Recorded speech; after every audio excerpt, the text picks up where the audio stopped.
A couple set off on their anniversary hunting trip into the Michigan wilderness.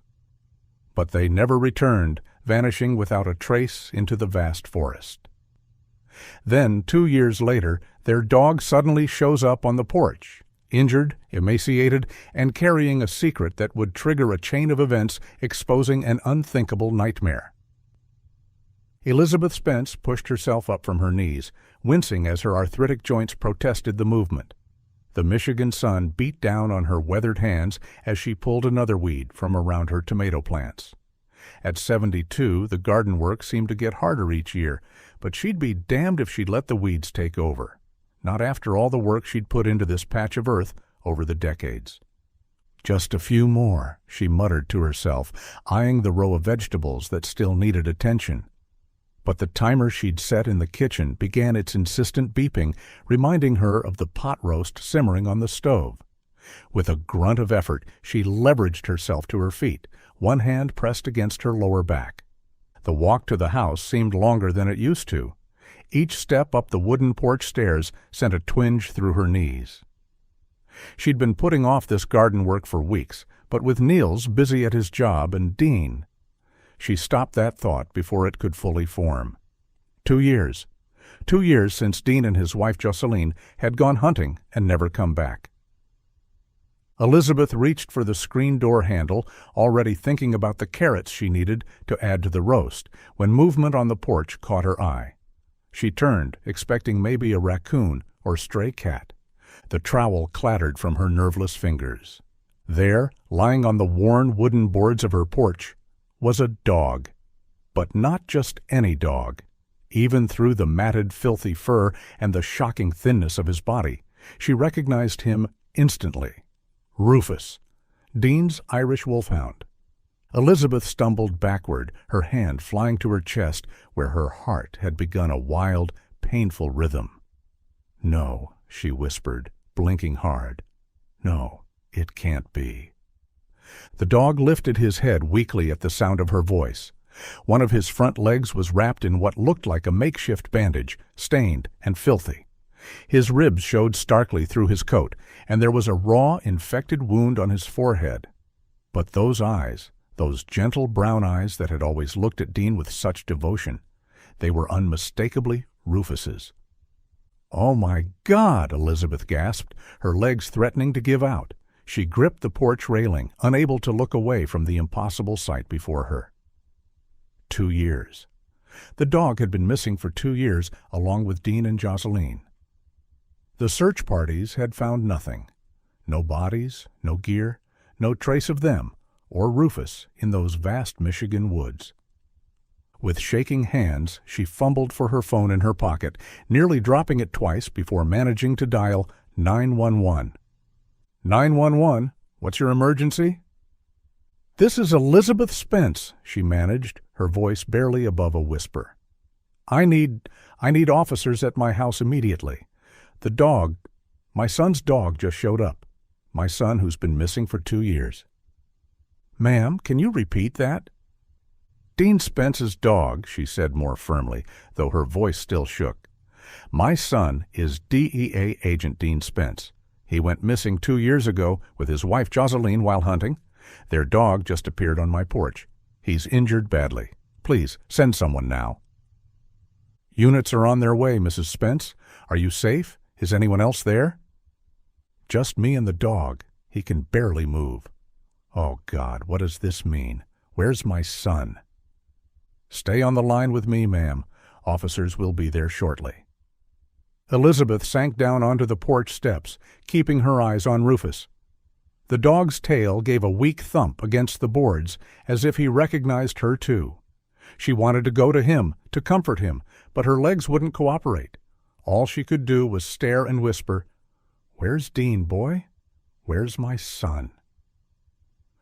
The wail of sirens grew louder, and within minutes, 2 patrol cars pulled into her driveway. Officers Morrison and Bradley. She recognized them both. They'd been part of the initial search when Dean disappeared. "Mrs. Spence," Officer Morrison said gently, approaching slowly. His eyes widened when he saw the dog. "Jesus, is that really?" "It's Rufus," Elizabeth confirmed, tears streaming down her face now. It's Dean's dog. Officer Bradley was already on his radio, calling for additional units and a veterinarian. Morrison knelt beside the dog, careful not to startle him. "Hey there, boy.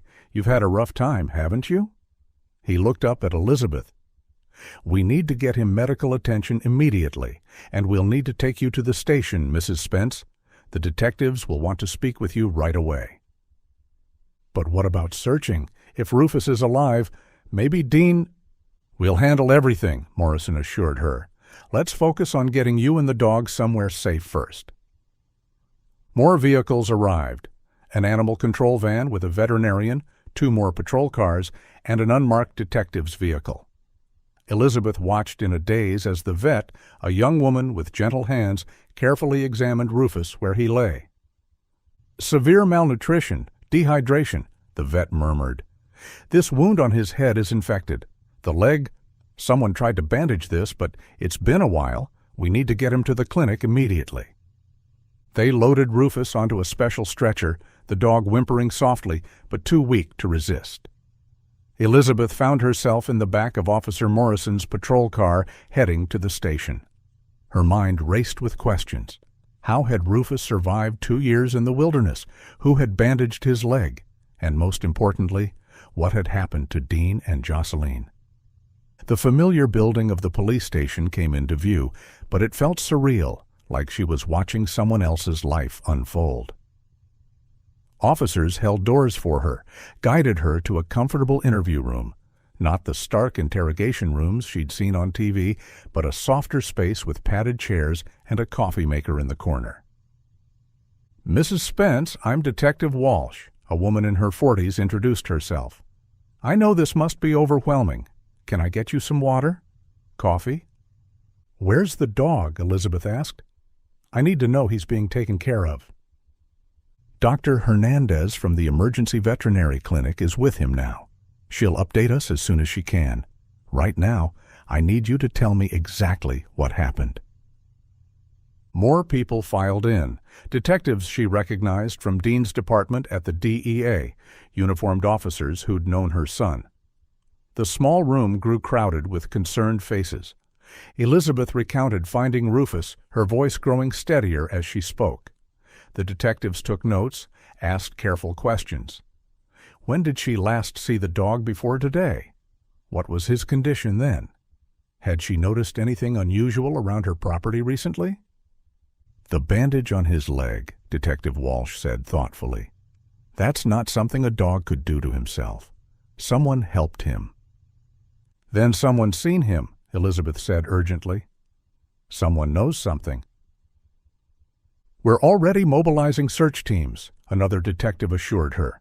"We'll start from your property and work outward, follow any trail the dog might have left." Dr. Hernandez arrived then, still in her scrubs. "He's stable," she announced, and Elizabeth sagged with relief. "Sedated for now while we treat his wounds and run some tests. He's been through hell, sorry for the language, but he's a fighter. Someone definitely provided medical care at some point, though not recently. That bandage is at least a few weeks old." "When can I see him?" Elizabeth asked. "Let's give him a few hours to rest. I'll bring him to you as soon as he's ready."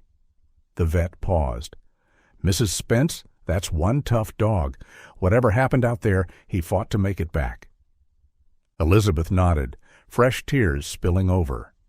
Rufus had made it back. But where was her son? The interview room at the station had grown warm with so many bodies packed inside. Elizabeth sat at the center of it all, fielding questions from the growing group of officers and detectives. Word had spread quickly through the department.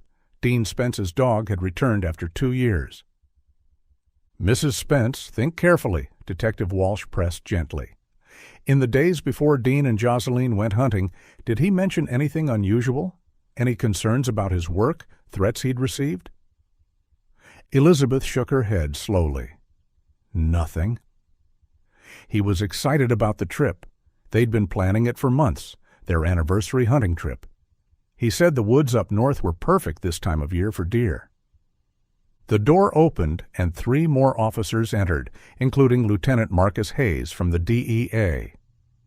Elizabeth recognized him from department functions she'd attended with Dean. "Elizabeth," Hayes said, his face grave, "I'm sorry you're going through this. We're going to do everything we can to find answers." He turned to the others. "I've got our tech team pulling all of Dean's case files from the 2 months before he disappeared. If someone targeted him, there might be a connection." Another officer, one Elizabeth didn't recognize, stepped forward. He was younger, maybe mid-30s, with sharp blue eyes and close-cropped sandy hair.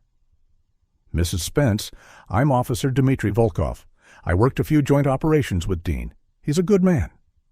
The conversation continued, theories flying back and forth. Elizabeth's head began to pound. She'd been at the station for over 3 hours now, and the adrenaline that had carried her through the initial shock was wearing off.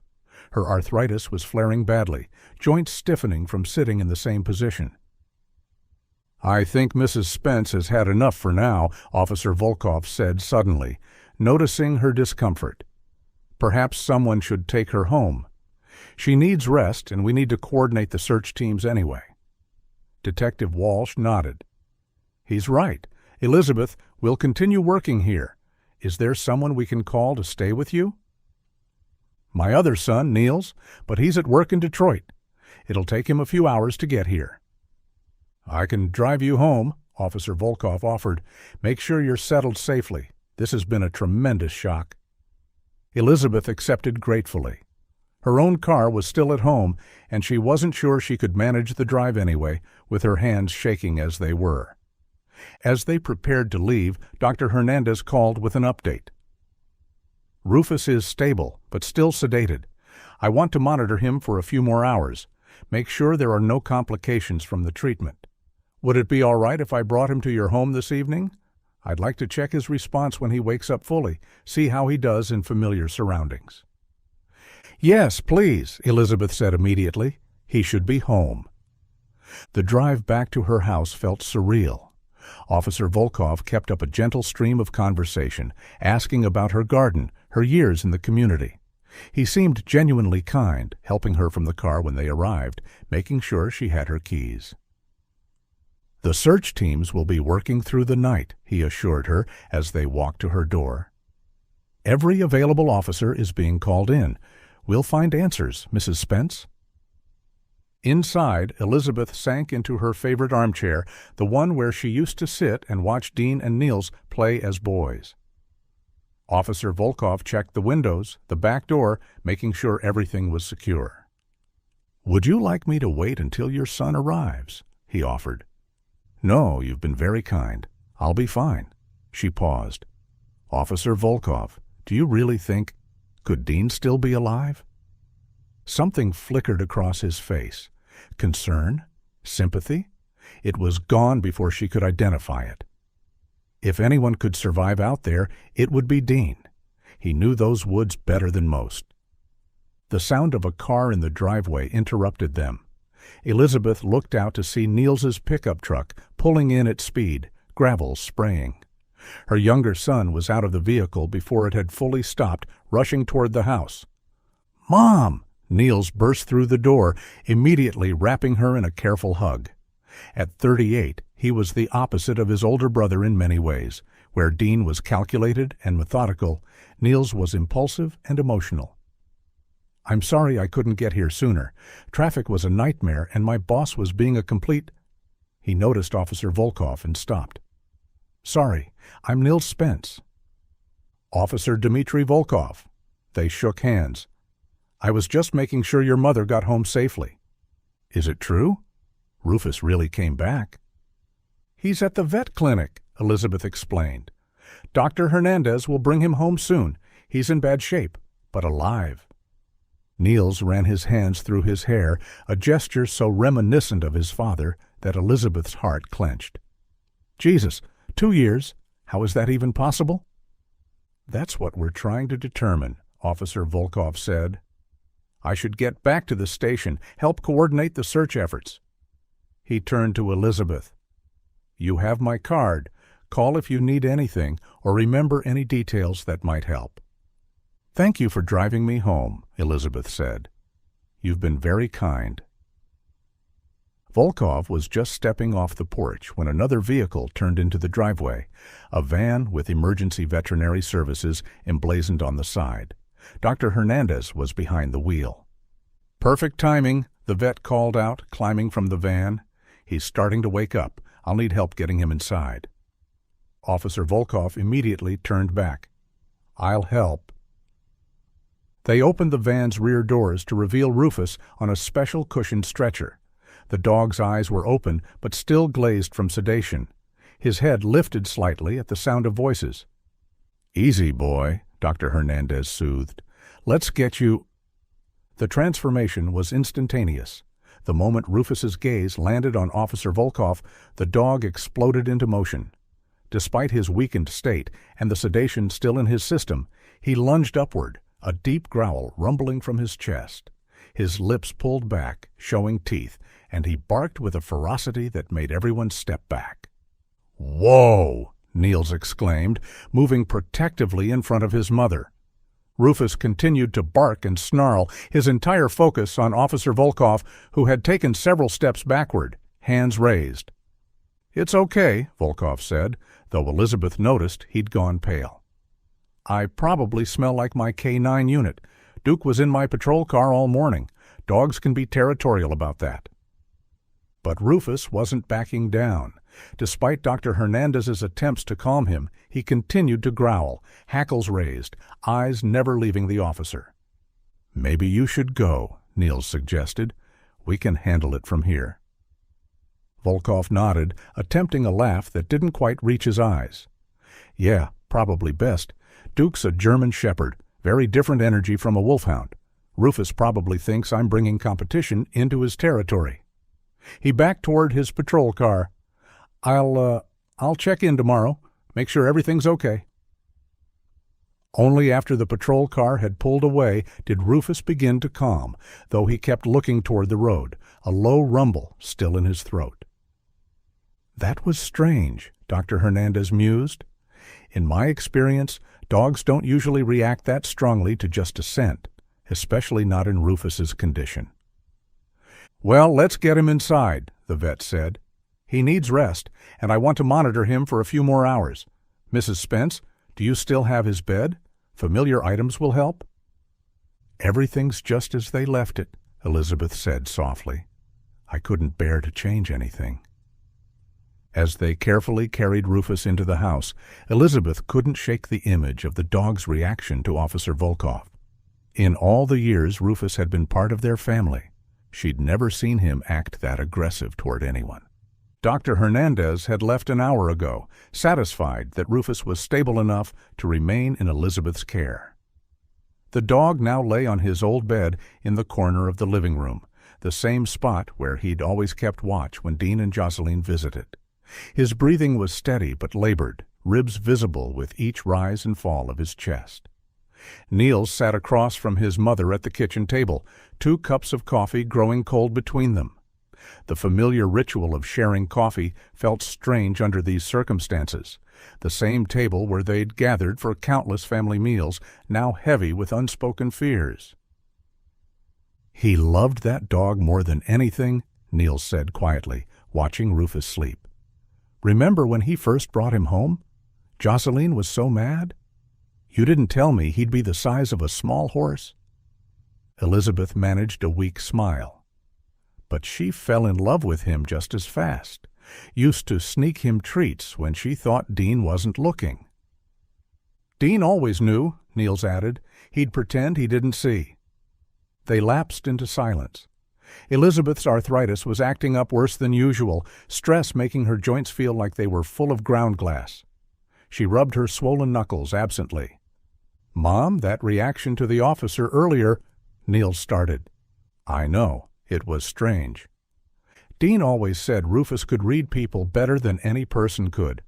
Remember that time with the contractor who tried to overcharge them for the deck repair? Rufus wouldn't let the guy in the house. And Dean was right not to trust him, Elizabeth recalled. Found out later he'd been scamming elderly homeowners all over the county." The phone rang, startling them both. Elizabeth's heart jumped. Every call now carried the weight of possibility. She answered with trembling fingers. "Mrs. Spence, this is Detective Walsh. I wanted to give you an update on our search efforts." "Yes?" Elizabeth put the phone on speaker so Niels could hear. "We've had teams in the forest since this afternoon. We were able to locate what we believe are Rufus's tracks, leading from the deeper woods toward populated areas. The K-9 units followed the trail for several miles." "And?" Niels leaned forward. Walsh's voice was carefully neutral. "The trail is old, Mrs. Spence. Days, maybe weeks. It seems to meander significantly, the pattern you'd expect from an animal foraging, hunting, surviving on its own. We lost it at several stream crossings."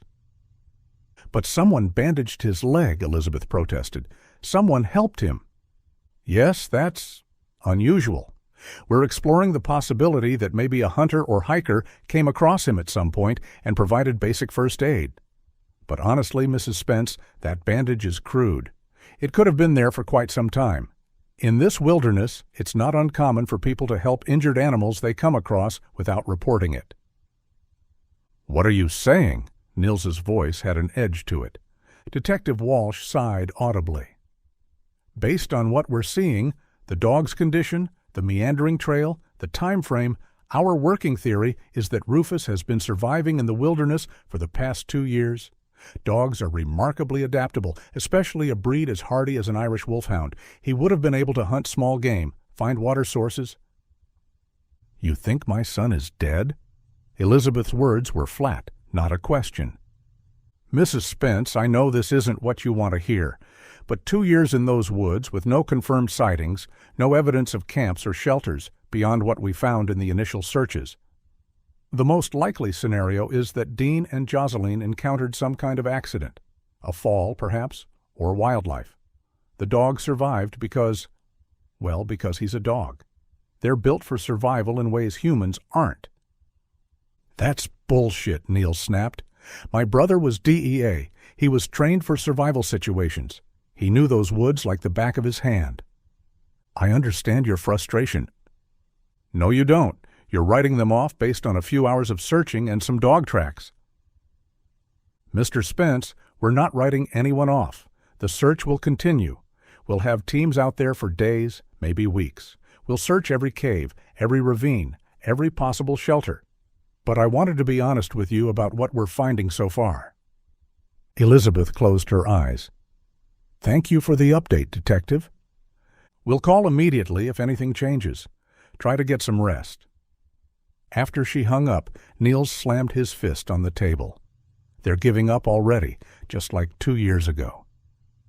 "They searched for months back then," Elizabeth reminded him gently. "Not good enough. Dean wouldn't just die out there. And even if something happened, there would be evidence. Bodies don't just disappear." "Animals—" Elizabeth couldn't finish the sentence. "No." Niels stood abruptly. "I don't accept that. Look at Rufus. He made it back. He found his way home after 2 years. That dog wouldn't leave Dean unless—" He paused, his anger deflating slightly. "Unless he had no choice." They both looked at the sleeping dog. Even in rest, Rufus's face showed signs of his ordeal. Scars that hadn't been there before, a chunk missing from one ear, that terrible wound on his head still raw, despite the vet's treatment. "What happened out there, boy?" Elizabeth whispered. "Where's my son?" Rufus's eyes opened slightly at the sound of her voice, tail giving a single weak thump before he drifted back to sleep. "The bandage means someone helped him," Niels said firmly. "Someone, somewhere, knows something. The police just need to look harder." "Accidents happen, Niels. Even to experienced people. Remember that park ranger last year who—" "Don't?" Niels spun to face her. "Don't compare Dean to some random hiker. He knew those woods better than anyone. He'd been hunting there since he was 12, and he'd never ever put Jocelyn in danger." "I know that." "Do you? Because you're sitting there listening to that detective's theories like they mean something. Like Dean and Jocelyn just, what, fell off a cliff? Got eaten by bears? With no trace?" Elizabeth flinched at the harsh images. The search teams gave up after 3 months, just like they're giving up now. Niels ran his hands through his hair in frustration. They see Rufus and think, oh, the dog survived in the wild for 2 years. The humans must be dead. But what about the bandage, Mom? What about the fact that Rufus made it home at all? He wouldn't leave Dean unless something forced him to. Or unless Dean told him to, Elizabeth said quietly. That stopped Niels mid-pace. They both looked at Rufus, still sleeping fitfully on his bed. You think Dean sent him for help? Niels's voice had dropped. I don't know what to think anymore. Elizabeth's shoulders sagged. I want to believe they're alive. God knows I do. But 2 years, Niels. No ransom demands, no bodies, no camps, no signs. Maybe the police are right. Maybe something terrible happened and Rufus was the only survivor. No. Niels's jaw set in a way that reminded Elizabeth painfully of his father. I'm not accepting that. Not without proof. He strode toward the hallway leading to the garage. Elizabeth heard him rummaging around, metal clanking against metal. What are you doing? Niels emerged carrying his hunting rifle and Dean's old camping pack. What I should have done better 2 years ago. I'm going back out there. Niels, it's getting dark. No, I've got lights and camping gear. He was already checking the rifle, loading ammunition into his pockets. I searched for weeks after they disappeared, but maybe I missed something. Maybe things have changed. If Rufus found his way back now, after all this time, something made that happen. The police are searching. The police are going through the motions. They've already decided Dean and Jocelyn are dead. He pulled out a tent, sleeping bag, water purification tablets. I haven't. Elizabeth stood, her arthritic knees protesting. At least wait until morning. Go with the search teams. So they can tell me where I can and can't look? No thanks. He found Dean's GPS unit, checked the batteries. I'll start where they went missing and work outward. Different patterns than last time. If someone helped Rufus, there might be cabins or camps we missed. Niels, please, I can't lose you too. He paused then, seeing the fear in his mother's eyes. His expression softened slightly. You won't. I'll check in by satellite phone every 12 hours. But I have to do this, Mom. I can't just sit here while they write Dean off. Elizabeth knew that determined look. She'd seen it in his father, in Dean, and now in Niels. There would be no talking him out of this. Be careful, she whispered. I will. He hugged her briefly, then headed for the door. Take care of Rufus.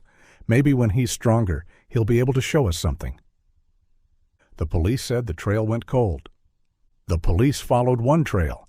Rufus might have taken different routes over 2 years. There could be other signs. He shouldered the pack, rifle in hand. I'll find something, Mom. Whatever happened out there, I'll find the truth.